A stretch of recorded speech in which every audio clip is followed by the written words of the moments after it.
And again, Elesha has asked that you go ahead and take an opportunity to introduce yourself in the chat, so everyone knows who's here. So without further ado, we have Dr. Elesha Ruminski, who's a professor in communications, Dr. Diane McMahon, who's a lecturer in sociology, and their topic today is mind-body medicine at work. So please join me in virtually welcoming them to present to us today. Yay. Thank you, Shannon. And thanks to everyone from the committee that organized this event again this year. It's become a wonderful tradition, I think, of connecting at a good time in the semester that, especially with the theme this year, you know, is so useful to kind of check in and to support each other and to learn together. So I am so glad to be here with my colleague, Dr. Diane McMahon. And I've enjoyed working with her as a partner on many efforts with dialogue and deliberation across campus and community, but also through the study and practice of mind-body skills. And we met long before we were introduced to this, but she's going to talk a bit about how Allegheny College of Maryland is championing the effort to spread mind-body skills throughout the county in a way that's so you know, unique and so worthy of, you know, us really supporting it because it's doing good things all across the county. But I wanted to mention before that we, you know, I was a participant last spring, right as we led into the pandemic shutdown with the Center for Mind-Body Medicine. And it was an opportunity that was kind of mixed because I was starting to get anxious about being in public, right? Especially in the March sessions right before, like the day after is when they cut down the size of gatherings, right? And it was a timing though that was perfect also, right? Meaning that I got skills for 3 days in a row in February and then skills 3 days in a row with others in groups and in large sessions with some amazing people who have been leading this effort for many years through the center. And it is through them then that they're supporting this grant funded effort in Allegheny County. For our part at Frostburg State University, we are trying to cultivate a culture and practice education of mindful well-being. So we do have kind of an organic group that's formed over the last year or so. Some of you are here, you know, that have been in the listserv that we've been just sharing resources, participating in some training together, and, you know, just supporting each other again to keep this kind of learning and education going, including for our students, right? We are starting to see this be integrated into educational settings of our classes that are offered. And, you know, for example, Dr. Murtaugh, who's here in the session today, is doing that in some of her classes, but many others are, right? Dr. Curry and Dr. McClellan and many others. So let me turn it to Diane just to briefly talk about that project and the training, because she did some advanced training as well. Thanks, Elesha. Just so you know, I teach one class online at Frostburg, which I love, social movements, and I'm full-time at Allegheny College of Maryland. I'm the College to Community Partnership Center faculty director. So I was fortunate enough to meet Elesha with this mind-body skills work that we're doing. And since then, we've been able to do lots of deliberative dialogues across campus and all other kind of fantastic things that just happened because we got into that relationship. And really, that's what mind-body skills is about. Building a community, a relationship with people at an authentic and sincere level. And just so you have a little bit of background, the mind-body skills work, or the model, came to Allegheny College about 20 years ago from Dr. Sherry Snyder, who is director of the Human Services Program. And she was noticing that her students needed some skills to navigate their own trauma in their life, and also to learn how to deal with other people that they would encounter in their work career that needed some trauma self-care skills. So she got involved with Dr. Jim Gordon, who is the director of the Center for Mind Body Medicine at that time. And since then, she's cultivated this wonderful relationship. She's 5 years ago, she talked me into going to a training in Portland, Oregon, where I learned the basic and the advanced skills. And I got to get certified in this model, which has been really helpful just for me at an individual level, just as much as it has been for me to bring it to class and to the students. But Jim Gordon is a Harvard educated psychiatrist. He works at Georgetown University's medical school, and he's the founder of this mind-body medicine model. And just in 2017, with the rise of the heroin epidemic, Sherry was able to work with the governor to get a grant, a Maryland Opioid Operational Command Center grant. And since that time, she's been able to train over 200 people in this model. And those people are going out into the community doing these sessions, 8-week sessions, 4-week sessions of mind body management to teach people the skills of how to take care of themselves in stressful times and related to addiction and any other trauma, post-traumatic stress that they might have in their life. So that makes us in Western Maryland one of the only places around the globe that has the most people trained in this model. And we hope at a grassroots level, it's going to make a real change. So there you go, Elesha.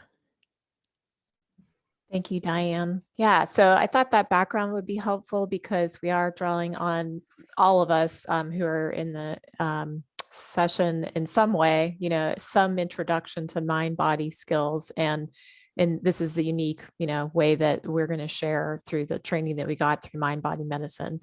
And we are also thinking about how we might implement this practice, and of course, in a disciplined way over time, right? And the group setting, offering group support for that self-care. So it's not just self-care, but it's other care really too, right? Because that sustains those practices, right? And the effects, right? We know that, there are really good things that happen to the body and the mind whenever we are able to take time to focus our efforts on these things. We know that, we have fight, flight, or even freeze responses to stress, to anxiety, to the experience of our lives, right? And so we know that we have to work to address that or attend to that, acknowledge, the wholeness of our being, and take care of ourselves, right? That self-care.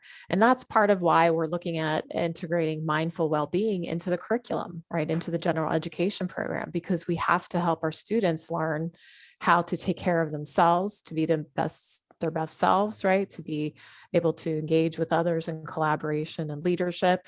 But, we can't teach them that if we aren't doing it, right? So, whether we are directly with them in the classroom or we're part of the experience with them, in the campus or even in the community setting, we want to try to embody these practices.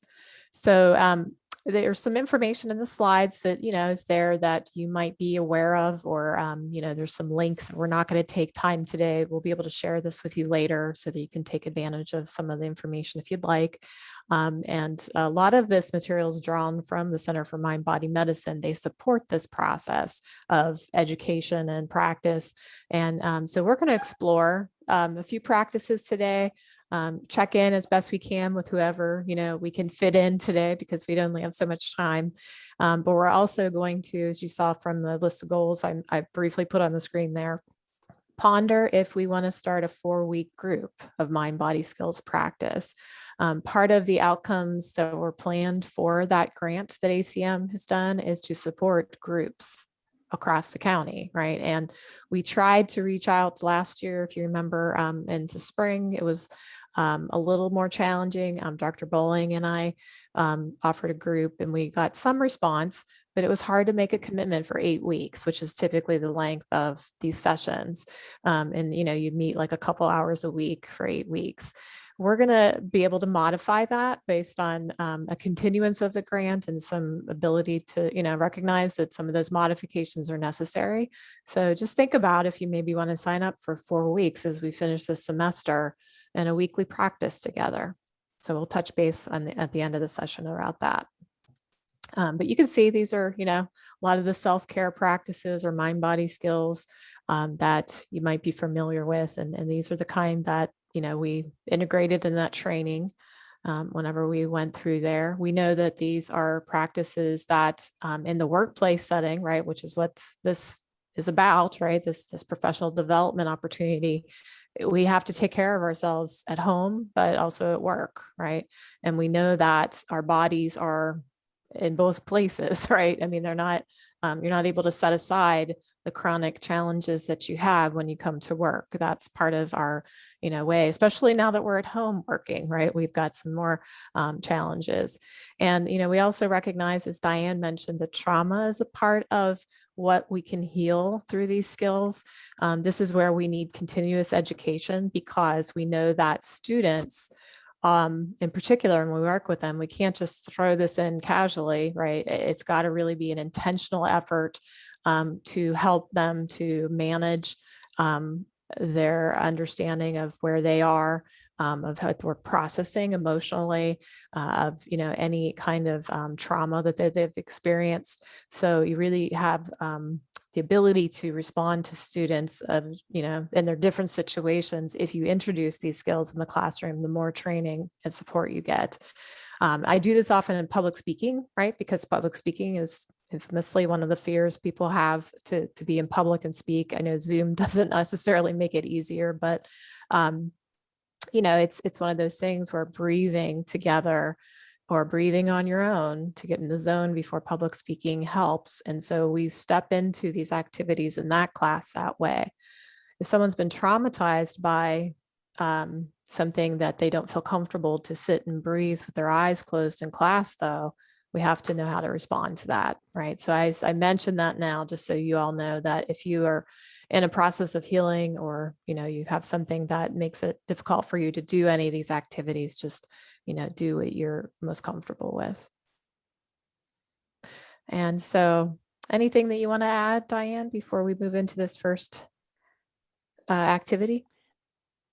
No, I say go for it. Only that we're going to do a little experiment with some of the skills that you would learn if you got involved with a group. And just to give you a little flavor, a taste of what it's like. So the first is the body scan, and Alicia's going to do that. Thank you.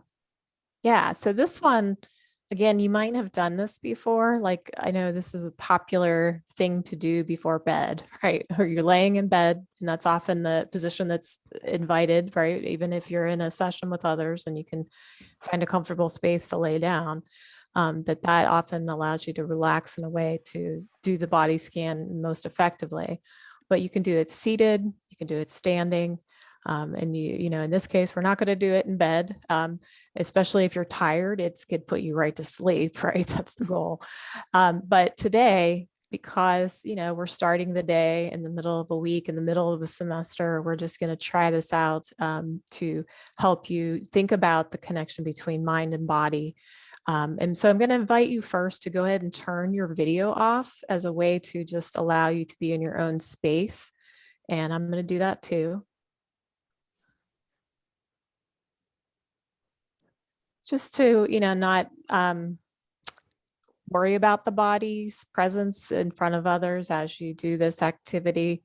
I know that in our training, they're often very sensitive to that, you know, and often, like if we would do any movement activities, they would invite you to close your eyes so that people could kind of be in their own space and not be in judgment of themselves or others when they were participating. And so the body holds our stories, the fabric of our bodies, our cells.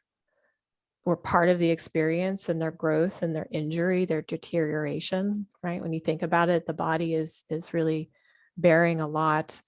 And I would say that sometimes we forget to pay attention to that, or we get angry, or we have emotional expression, right? That is related to those sensations. And so we want to think about paying attention in a way to the body that we can have a dialogue with the body. We can listen to the body. Body scans focus relaxed attention on the various regions of our body. The inner journey that we're going to take in this experiment begins with the awareness and relaxation that's called a body scan. It can guide us into a deeper, even a shamanic territory that includes active exploration, inquiry, dialogue with the parts of the body to which our intuition guides us. This inner journey may bring you surprising, trauma healing, life-changing discoveries. We have an ancient wisdom in our bodies. You think about Mother Earth as a body, or our own bodies. And I think of the poet Wayne Miller, who wrote, "When I touch your skin and goosebumps lift, it's your mind that surfaces there." Margaret Atwood wrote, "When you breathe in, you'll lift like a balloon, and your heart is light too and huge, beating with pure joy, pure helium." So just begin to pay attention to your breathing. And breathing in through the nose and out through the mouth. And paying attention to your breath. You notice you can deepen the breath. Breathe in through the nose and out through the mouth. Feel the sensations where your body connects to the floor. You might want to put both of your feet down on the floor. Allow the body to sink to the earth. Let the body touch the earth. Let the earth hold the body.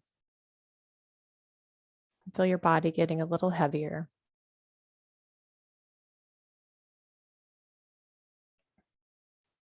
We're going to start with breathing in,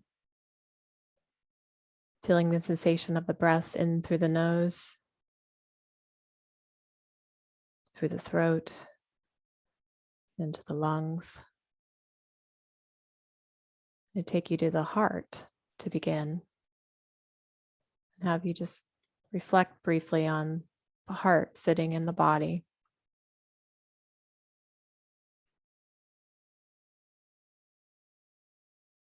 Continue to breathe.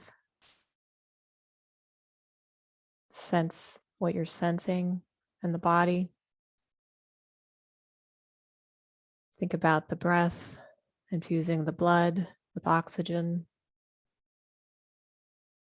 and the blood circulating from the heart.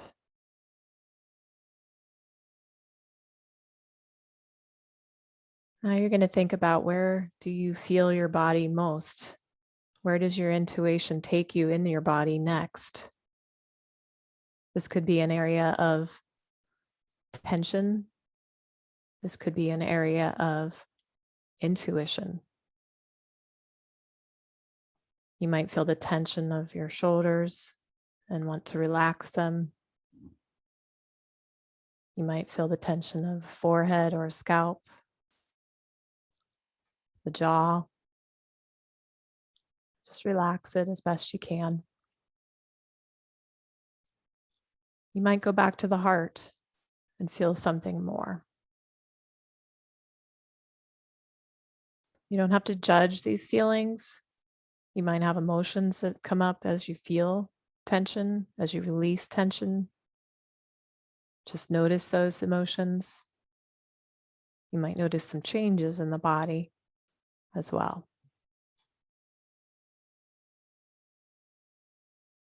So just imagine the breath moving in and out of the area that you find your focus shifting to in the body. To hold that part of your body up and take care of it.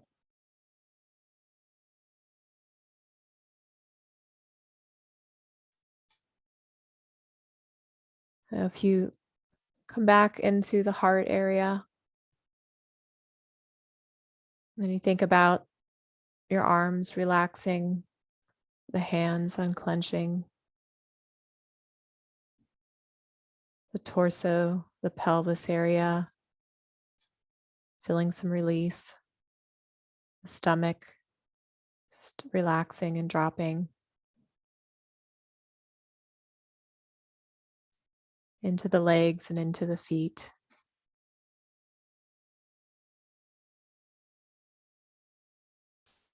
And just allow the earth to absorb and hold you.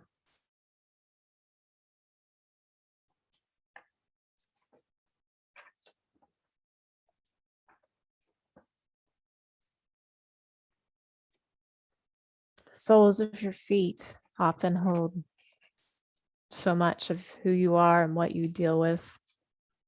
And so just pause for a moment to think about the role of your feet, the support of your feet, how you treat your feet.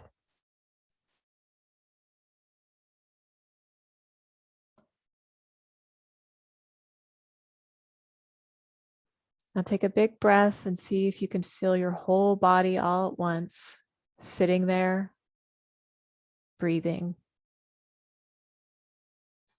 From the tips of your toes, up through your legs, your torso, your arms, into your head, your face. Feel your body as one, a whole field of sensation and energy.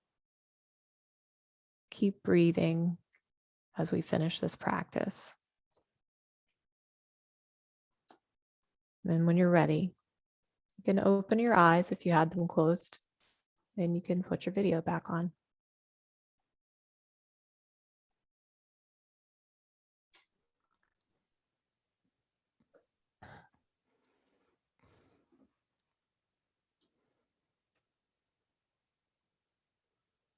Okay, so because we have a larger group, we can't check in with everyone, but I was wondering if maybe a few people can tell us a little bit about what that was like for you. And you can raise your hand using Zoom, or you can write something in the chat. We'll check that out.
Elesha, you are on mute.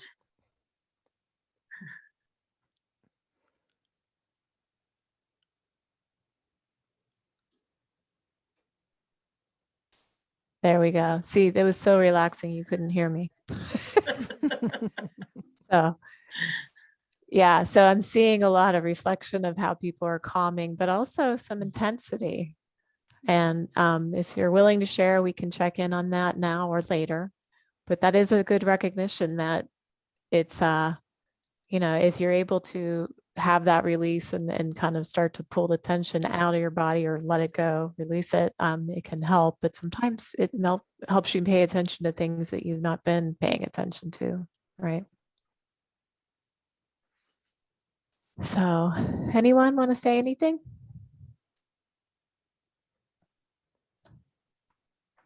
Okay, we can move on then.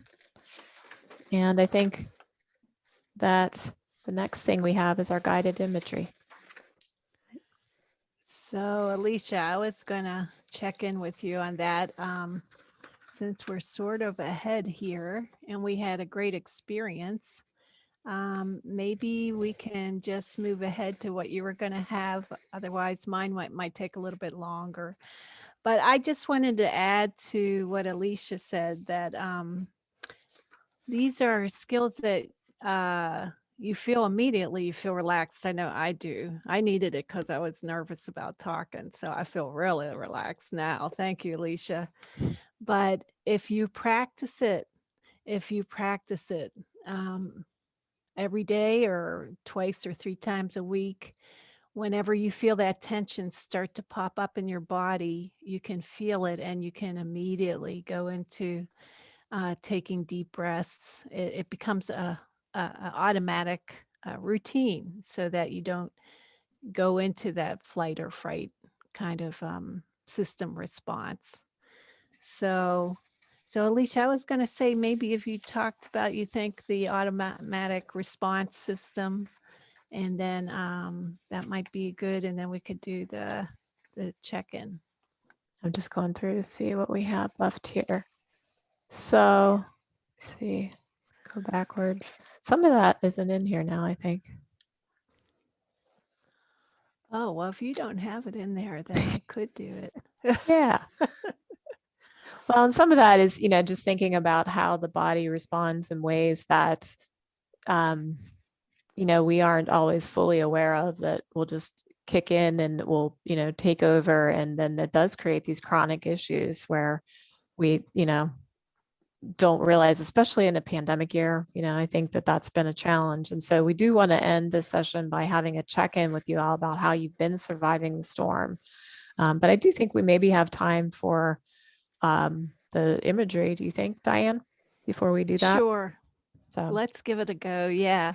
okay. So this is another skill that you can learn. There's like a set of 8 to 10 skills that if you get involved with a workshop, and this is called guided imagery. And on the screen, you have the good explanation for that. What we're going to try right now is active guided imagery. And active guided imagery is a tool that you can use to heal your body, your mind, maintain an overall sense of well-being. And it involves the senses, what you hear, what you feel, what you taste, and it brings it all together. So we're going to do another little experiment.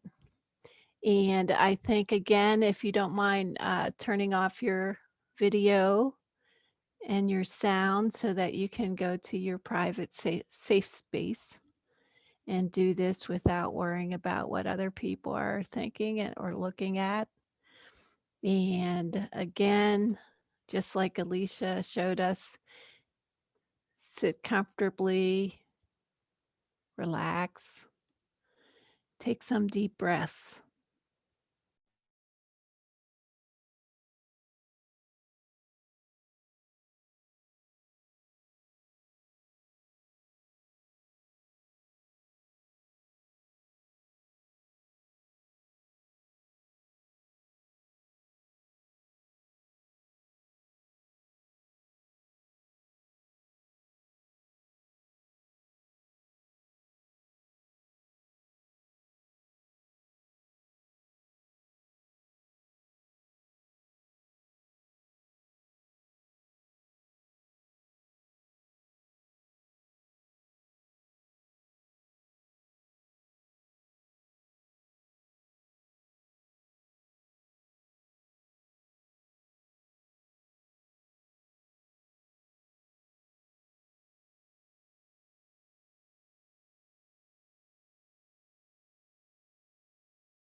Diane. Oh, thank you. Imagine in your mind that there is a plump, fresh, juicy lemon. Pick up and hold the lemon in your hands.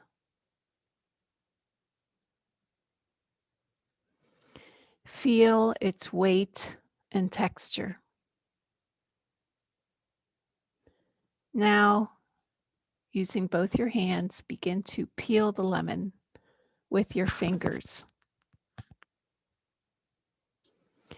Feel the resistance of the skin and how it gives way as you start to peel it. Notice the pale yellow of the pulp, the whiteness of the inner peel. Once the rind is removed, gently pull the lemon apart in sections.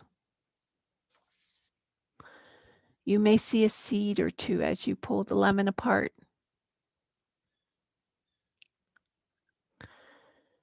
Notice where a drop or two of juice pearls on the surface of one of the quarters. Now imagine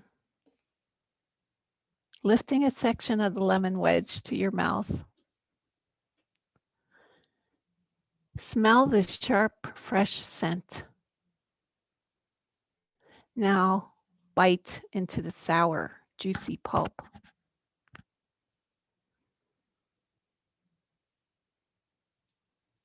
Imagine what that tastes like.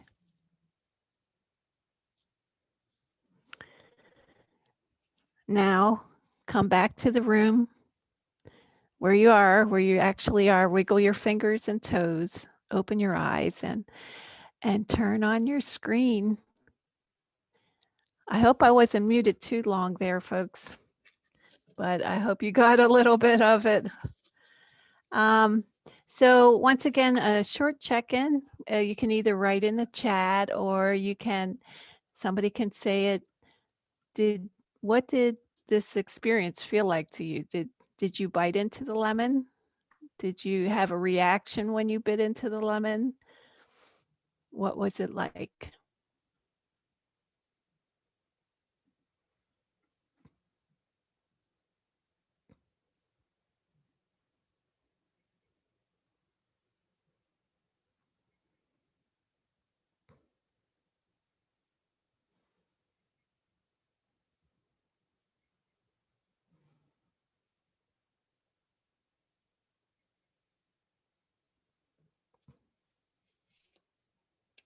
Did anybody feel a sour taste?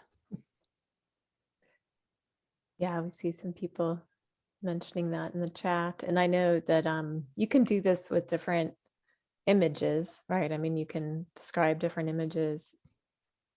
And sometimes, you can use imagery as a way to, take yourself somewhere else. And that's why I had this photo up as a way to kind of think about, as you're listening, being in a different place, even, as you do that activity.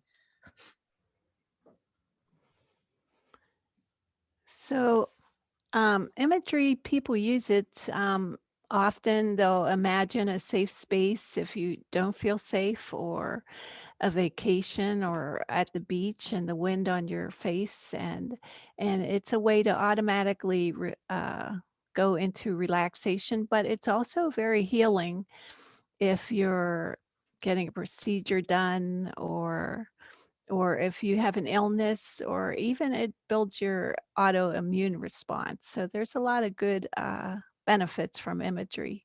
But those are only two that we went over today. There's all kind of active meditation, walking meditations, all kinds of other experiments that we do when we get together. And I think part of the richness is just sharing what it was like, and building the community of sharing that. It just brings us closer together. Yeah. Thank you, Diane. That was good. I think that the we found now how the Zoom challenge continues, right? That the mute button is one of our challenges. But I think that, just having that time to kind of sit with ourselves is part of this too. And I know when we're busy during the day and in front of a computer with Zoom after Zoom, it can be a challenge to take that time. So we hope that you will do that more, and I think that that is part of what makes the culture of an organization shift, is that people take time for self-care and they support others in having that time for self-care.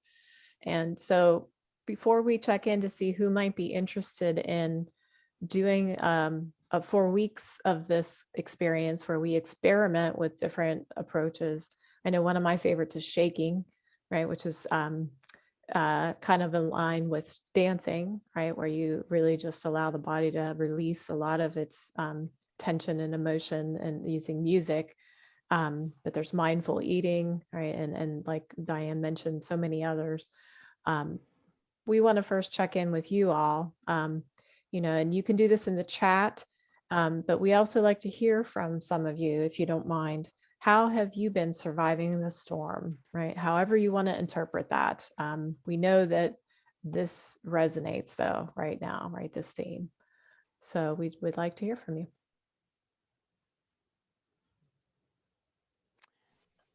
And this could even be skills that you use, things that you do to survive the challenges of COVID or semester, however it is.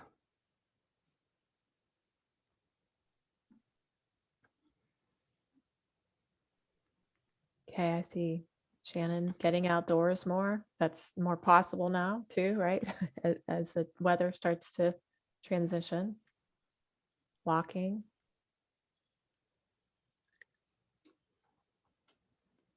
Day by day, one day at a time.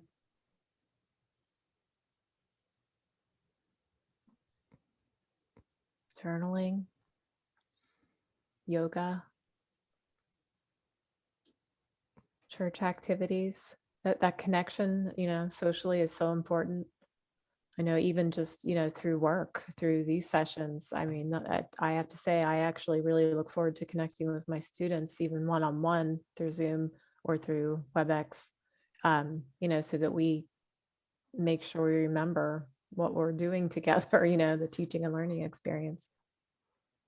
Elesha, we have 2 people with their hand raised. Thank you. Okay, so can you see? Okay, I see there. So, Anne, why don't we go with you first? Yes, I try to meditate every morning and try to use mindfulness throughout the day.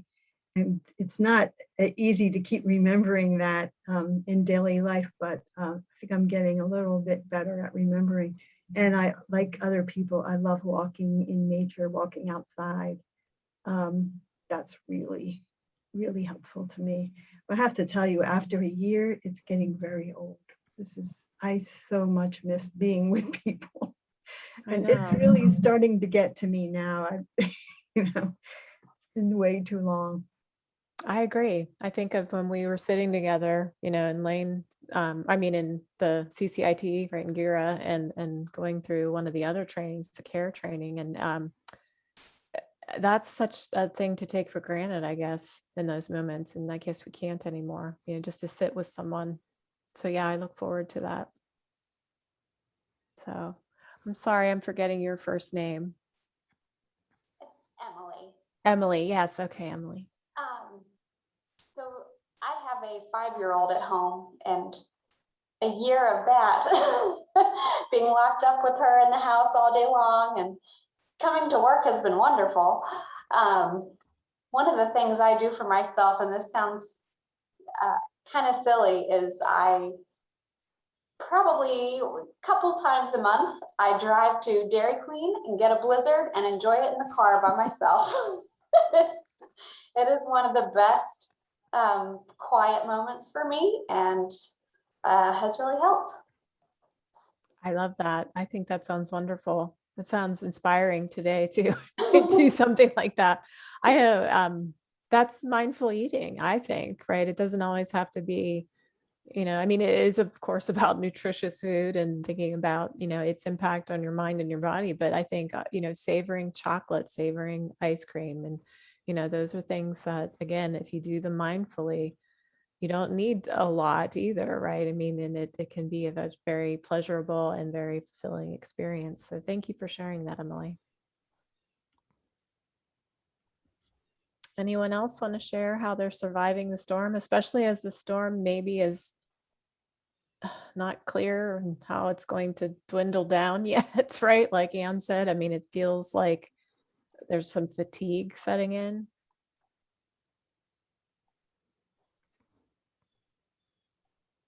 Anyone else want to share? Anyone want to talk about if they are interested in joining for 4 weeks? I mean, we'll send out some kind of a follow-up, to get a sense, including beyond the group that's here today, about setting that up. But, what do you think you could make a commitment of 4 weeks, a couple hours a week to experiment in this way with a group of others?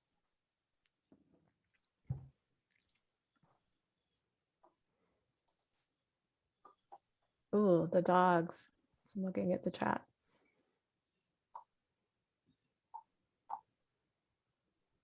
We need a walking group. I think that's what we need. Right. I know I see people on campus often do that, when I'm up there, but so, okay. Yeah, I see some interest. So that's great. Yeah. So we'll have the chat available to us. Shannon told us, so we'll be able to, note who is interested and we'll reach out to you. And the group doesn't have to be really large. I mean, that's sometimes the best experience, to have an intimate, smaller group that can just take the time together and we can learn from each other, as we practice. So Diane, is there anything else that you want to add as we close out? Because I know we want to also think about how we give you time between the hours, right? I mean, that's one thing I've started to notice with class online or meetings, that, if we go right up to the hour, it's just like we're, in a back-to-back experience, even if you're in your own seat in your own office at home, that can really wear you out. So we want to, make sure we give you a little bit of a breather about 10 minutes before your 11 o'clock hour. But is there anything else, Diane, that you want to add, or anyone does? Just to add on a note, to end, a good note to end on, in China, the symbol for chaos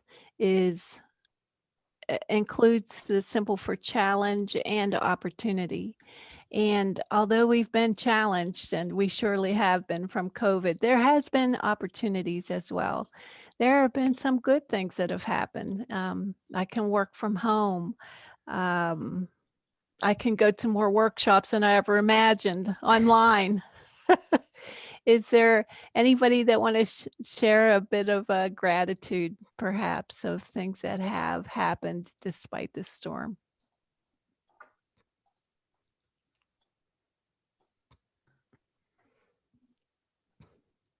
And this is something that's a nice closing activity in any situation, right? In any meeting, any classroom, even as you begin and end a practice, right? So that's why we are landing at this point where we're going to express gratitude for you being here, taking your time with us, practicing with us. I have to admit, I feel rusty too, because I kind of ebb and flow with the practice. But I'm grateful to come back to it with partners that are willing to work with me. And I'm looking forward to working with more of you, if we do a group. Elesha, someone has their hand raised. Okay, Lisa, I see. Hi, it's Lisa Clark with A-Star. I kind of commented that oddly I feel more connected because I'm based out of the Hagerstown Center, and we are often the poor stepchildren that nobody sees down here. And so I have made a connection with my group with the Lane Center, with several women in the Lane Center. We do a lunch bunch, and we've met almost every day. I even called in on vacations because it's just fun to be connected to a group that I only got to see maybe once a semester or a couple times a year. And I have been actively engaged in the community throughout the entire pandemic because my program AmeriCorps did not stop. So I guess it's been interesting to see what parts worked and what hasn't worked. And the worst part is seeing the people in the community that need help not be able to get it as quickly as we had in the past. Right, right. Thank you for sharing that, Lisa. And that's wonderful to have that ability to, connect whenever you are at a distance, right? In more than one way. And I know that, I've heard that experience before about Hagerstown, and I look forward to more connections. We actually met, there was someone else, and I'm trying to remember who it was that we met that was in the training that was from your center. So, I think, yeah, taking advantage of these opportunities to connect it through group or, for more informal group experiences. That's always good. Anyone thanks. else? Thank you. Yeah. Thanks, Lisa. So there were great gratitudes, things that have happened to people in the chat. So thanks for sharing that, everybody. We appreciate it. Oh, yeah. Family chat. Just teleworking and having some more time at home. I know that's something that I've appreciated. Just, kind of having balance in a different way. I agree with you, Lori, Anne. I Go like ahead. Lori got a second dog. That's great. That's great. Oh, yeah, Melanie having good health. Baking. I have had on my calendar for a couple days, bake a cake. So I think today's got to be the day. Pineapple upside down cake. Sounds good to me.